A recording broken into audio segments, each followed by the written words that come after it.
अब कर रहे हैं क्वेश्चन नंबर 15।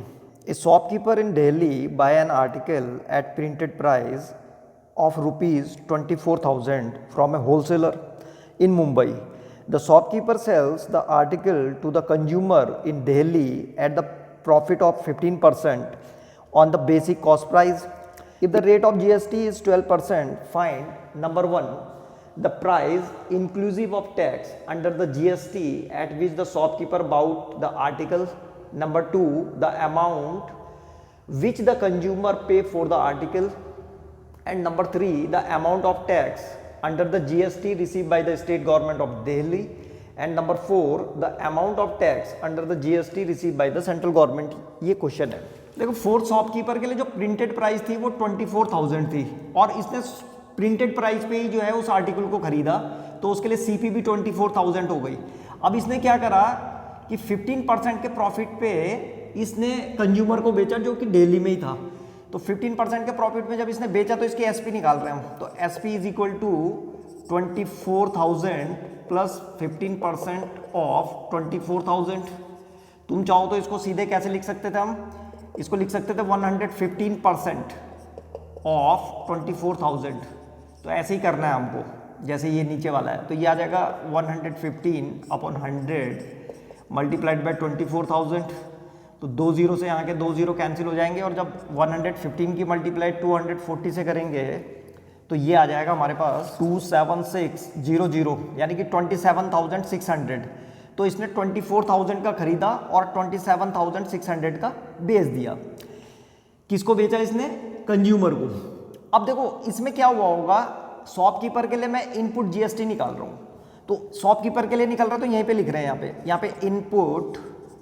अच्छा इनपुट जीएसटी. तो एक्चुअली में क्या हुआ, ये जो इसने जो जब इसने इतने का खरीदा होगा इसको कितने का 24,000 का किसने? शॉपकीपर ने. तो शॉपकीपर ने जो है टैक्स दिया होगा. तो टैक्स किसने कलेक्ट किया होगा? मुंबई का होलसेलर ने.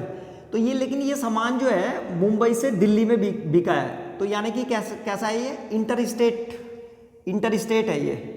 तो एक स्टेट से दूसरे स्टेट में बिका है. तो इसलिए जो इनपुट जीएसटी नहीं आएगा ये आएगा आईजीएसटी.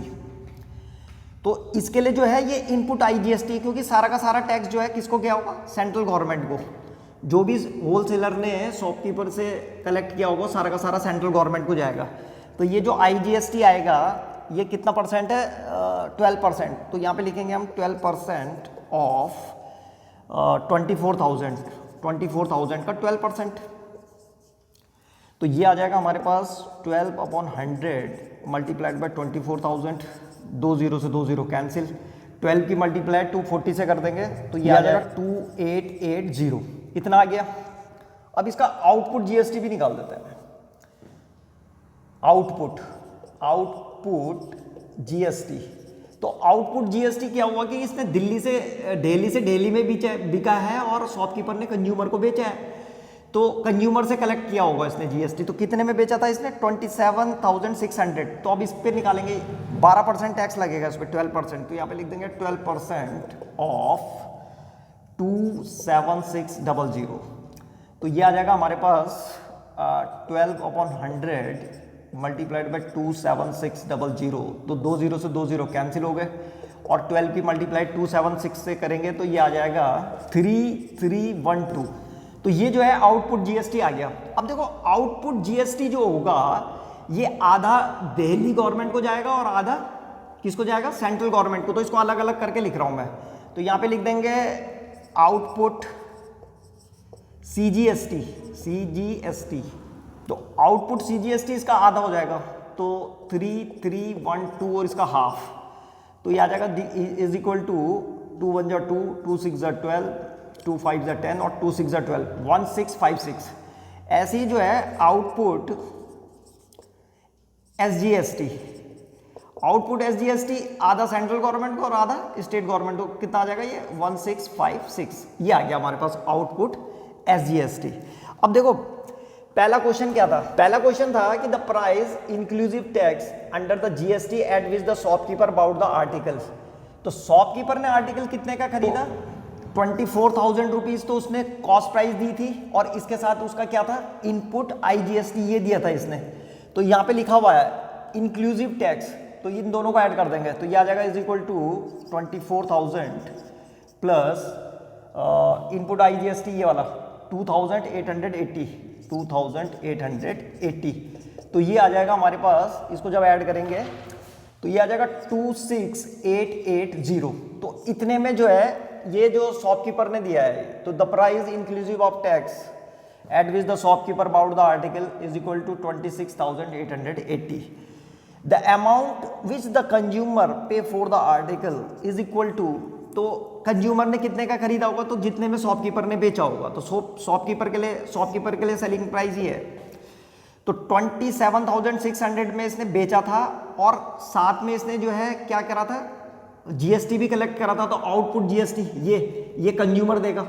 तो यहाँ पे लिखा हुआ है इसने कि the amount which the consumer pay for the article, यानी कि दोनों कुल कितने में खरीदा और कुल कितना GST करा, तो इन दोनों को ऐड कर देंगे तो ये आ जाएगा 27600 प्लस 3312, तो ये ऐड करके आएगा 30912, इतना आ गया। तो ये जो है अमाउंट किसने दिया, कंज्यूमर ने पूरा, तो जितना भी दिया होगा ये आ गया। उसके बाद अगला क्वेश्चन था कि the amount of tax under the GST receive by the state government of Delhi. अब देखो स्टेट गवर्नमेंट ऑफ दिल्ली को कितना टैक्स गया और the amount of the tax under the GST receive the central government. अब ये दो चीजें निकालनी है हमको, तो इसको कैसे करके निकालेंगे, तो सबसे पहले इसको निकाल रहे हैं, the amount of tax under the GST receive by the state government Delhi. तो देखो ये थोड़ा क्रिटिकल केस है, इसमें क्या हो रखा है कि ये जो पैसा, ये जो इसने टैक्स दिया था IGST जो आ रखा है, ये आ रखा है 2880, ठीक है, 2,880 रुपीज। ये जो है शॉपकीपर ने क्या करा था, जब खरीदा था उस समय दिया था और इसने कलेक्ट कितना किया 3312। अब इसका आधा 50%, मतलब आधा जो है CGST जाएगा सेंट्रल गवर्नमेंट को और आधा स्टेट गवर्नमेंट को जाना था। तो अब क्या होता है, जो नेट सेंट्रल GST देगा किसको, सेंट्रल गवर्नमेंट को, तो वो देना चाहिए इसको। इसने पहले कितना दिया था, तो पहले IGST दे रखा है कितना 2880, आउटपुट GST में से इनपुट GST को माइनस करेंगे तो नेट CGST जो आएगा वो आ जाएगा हमारे पास 1656 माइनस 2880। तो इसको जब हम माइनस करेंगे तो जो नेट CGST आ रहा है, ये आ रहा है -1224। अब ये -1224 आ रहा है, इसका मतलब ये क्या है, ये सेंट्रल गवर्नमेंट को ज्यादा टैक्स दे चुका है। ये IGST दिया था ना इसने, 2880 दे दिया था इसने, तो इतना इसको वापस लेना चाहिए था सेंट्रल गवर्नमेंट। तो सेंट्रल गवर्नमेंट से तो लेगा नहीं, तो ये क्या करेगा, जब स्टेट गवर्नमेंट, अभी स्टेट गवर्नमेंट को भी देना है, स्टेट गवर्नमेंट को कितना देना था 1656, तो ये इसमें से माइनस करेगा। अब तो इसका मतलब ये हुआ कि जो नेट SGST जाएगा जो स्टेट गवर्नमेंट को, SGST, वो क्या करेगा, ये माइनस करके देगा। तो यानी 1656 में से -1224 माइनस होगा, तो ये जितना भी आएगा ये जाएगा स्टेट गवर्नमेंट को। तो इसको जब माइनस करेंगे तो ये आ रहा है 432। तो अब देखो क्या हो रहा है कि the amount of tax under the GST receive by the state government of Delhi, तो स्टेट गवर्नमेंट दिल्ली को ये जाएगा 432, तो यहाँ पे लिखेंगे 432।